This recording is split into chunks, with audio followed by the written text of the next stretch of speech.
Shalom, saudaraku yang dikasihi oleh Tuhan Yesus. Saya menyapa seluruh saudara-saudara dimanapun saat ini berada.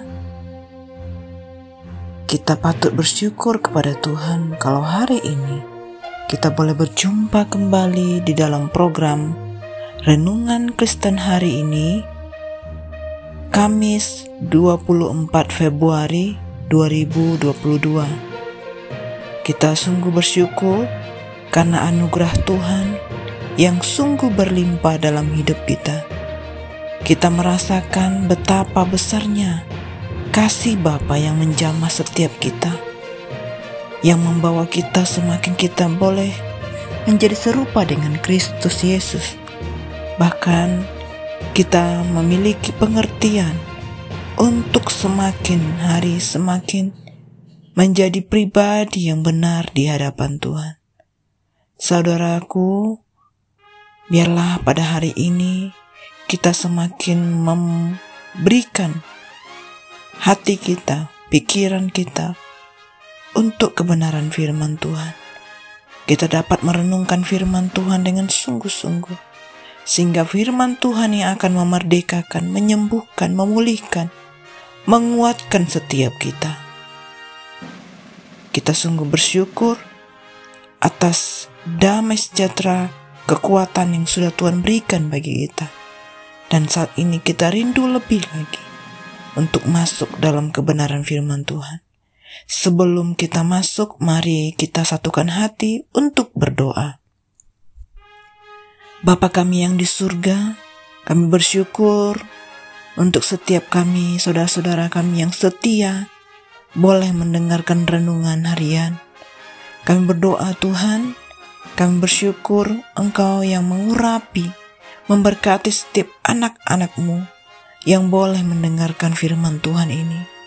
Penuhi kami, ajar kami, Engkau sertai langkah-langkah hidup kami Tuhan, sehingga saat kami mendengar firman-Mu, kami mengalami hikmat, mengalami perubahan. Bahkan respon kami kepada firman-Mu adalah respon yang taat, yang sungguh-sungguh mau dengar-dengaran akan firman-Mu. Terima kasih Bapa untuk kasih-Mu yang berlimpah di dalam kami. Kami siapkan hati kami untuk mendengar firman-Mu.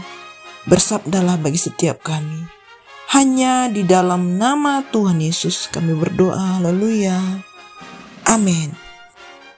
Nah saudaraku, judul kebenaran firman Tuhan pada hari ini adalah bijak mendengarkan nasihat. Firman Tuhan ini tertulis di dalam 1 Raja-Raja 14 ayat 21 sampai 31. Mari saudara kita membuka Alkitab bersama-sama dan saya akan membacakannya buat saudara-saudaraku. Sambungan riwayat Rehabeam. Adapun Rehabeam, anak Salomo, ia memerintah di Yehuda.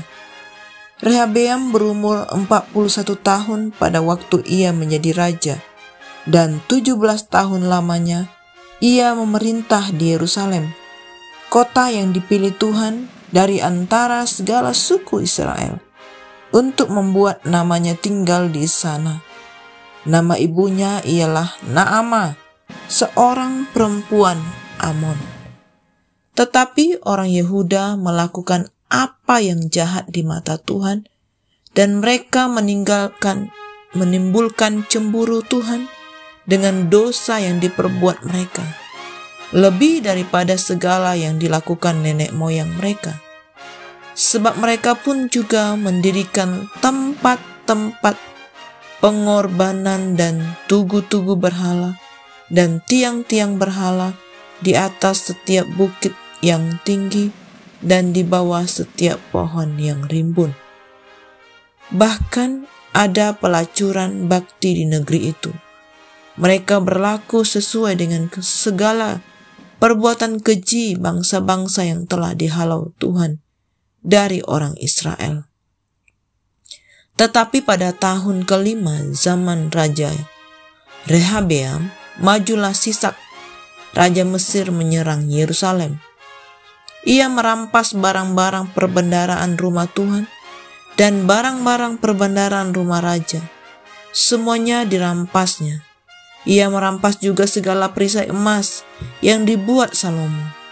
Sebagai gantinya, Raja Rehabeam membuat perisai-perisai tembaga yang dipercayakannya kepada pemimpin-pemimpin bentara yang menjaga pintu istana raja.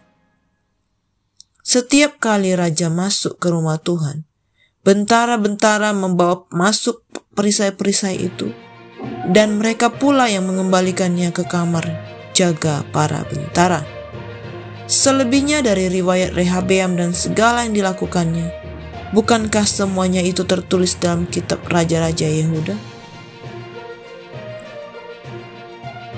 Dan terus-menerus perang ada di antara Rehabeam dan Yerobeam. Kemudian Rehabeam mendapat perhentian bersama-sama nenek moyangnya, dan ia dikuburkan di samping nenek moyangnya di kota Daud. Nama ibunya ialah Naamah, seorang perempuan Amon. Maka Abiam anaknya menjadi raja menggantikan raja. Saudaraku, Rehabeam adalah raja terakhir kerajaan Israel yang menyatu dan raja pertama kerajaan Yehuda.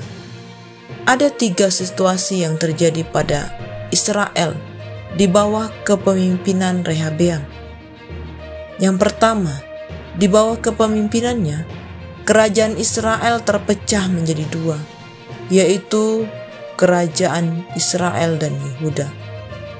Yang kedua, rakyat Yehuda jatuh ke dalam penyembahan berhala dan perbuatan tak bermoral. Yang ketiga, peperangan terus berkobar. Setelah terpecah, kerajaan Israel dan Yehuda makin tidak kokoh. Mesir menyerang Yehuda dan berhasil merampas barang-barang berharga dari bait suci dan istana raja. Rehabeam mengganti perisai emas Rehabeam dengan membuat perisai baru dari tembaga. Hal itu menunjukkan betapa kerajaan Israel dan Yehuda telah merosot. Selain itu, Yehuda terlibat perang saudara tanpa akhir dengan Israel. Nama Rehabeam mengandung makna doa, yaitu kiranya umat berkembang. Namun selama ia memerintah, hal-hal sebaliknya yang terjadi. Kemerosotan terjadi karena Rehabeam mengabaikan nasihat tua-tua dan lebih memilih nasihat kawan-kawan sebayanya, sehingga timbul pemberontakan dari suku-suku di utara. Rehabeam mendapat pengaruh buruk dari ibu suri Naamah dan permaisuri Maakah. Mereka membiarkan rakyatnya terjatuh ke dalam penyembahan berhala dan upacara yang tak bermola. Kerajaan Israel diselamatkan ketika ia mendengarkan Nabi Yesaya. Nabi menyebut serangan Mesir sebagai hukuman Tuhan karena Yehuda berbalik dari perjanjiannya. Rehabeam bertobat. Ia mendengarkan sahabat Nabi dan kembali beribadah di bait suci. Tampaknya penulis hendak mengingatkan betapa berpengaruhnya figur ibu dalam diri anak. Meskipun Rehabeam anak Salomo, pengaruh Naamah sang ibu sangat mewarnai jalan pikirannya.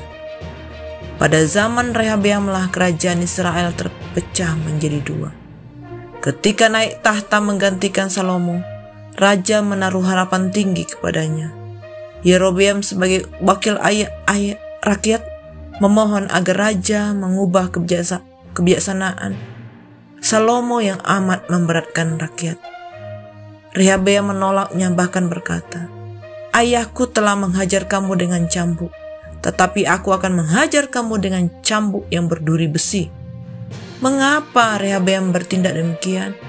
Bisa jadi itulah hajaran pertama yang diterima sang ibu Naamah, seorang perempuan Amon. Perbuatan kita sering dipengaruhi oleh pasangan, orang tua, atau kawan. Seringkali kita tidak menyaring nasihat dari orang-orang terdekat. Kita tidak mengkritisi nasihat mereka karena kedekatan kita dengan mereka. Padahal mereka atau pengaruh dari mereka bisa balik, bisa juga buruk. Kita pun merasakan tuntunan Tuhan untuk menyadari, memilih, dan memilah pengaruh yang baik. Demikian renungan firman Tuhan pada hari ini, saudaraku. Kita sungguh bersyukur kita dapat memiliki hati yang taat kepada firman Tuhan. Kita sepenuhnya berserah kepada Tuhan. Firman-Nya adalah kekuatan bagi kita. Firman Tuhan yang mencerahkan pemikiran kita, sehingga segala sesuatunya seturut dengan kehendak Tuhan. Terima kasih Bapa yang baik. Kami serahkan kehidupan kami masing-masing pribadi hanya dalam tangan kasih-Mu. Bungkus kami dengan darah Yesus. Terima kasih Bapa, kami bangga kepada Allah yang hidup. Terima kasih Tuhan Yesus, kami siapkan hati kami, sehingga firman Tuhan yang ditabur akan sungguh-sungguh bertanam di dalam hidup kami. Terpujilah nama-Mu Tuhan. Hanya di dalam nama Tuhan Yesus kami berdoa. Haleluya. Amin. Semangat pagi, semangat beraktivitas saudaraku. Tuhan Yesus memberkati.